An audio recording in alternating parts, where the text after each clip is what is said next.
Hi there, we're going to go over a quick tutorial on how to use your iOS thermal camera that connects to iPods, iPads, iPhone devices.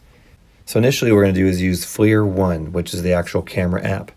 So I'm going to tap on that, and then it's going to say plug in your camera.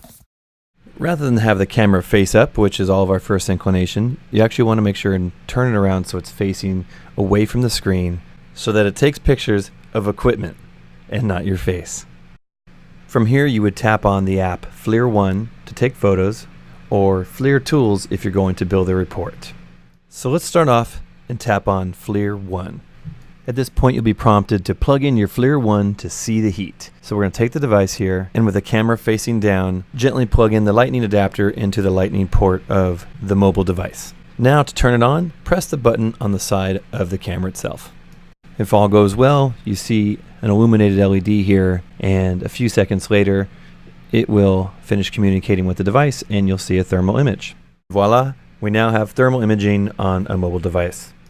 So right now I'm looking at a sound card audio device with a couple cables plugged into it. Note here, you want to make sure that the reticle itself is smaller than the object that you're trying to measure of temperature. So for example, if I'm trying to measure temperature of this screen in this general location, sure, it's going to work great. But if I'm trying to actually measure temperature of these little dots below, the reticle is actually bigger than those, and that won't be accurate unless I get closer. Okay, so the moment you've been waiting for. Let's take a thermal picture.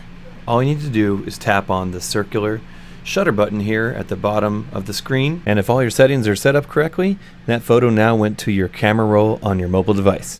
Okay, from this point, you're now ready to build a report.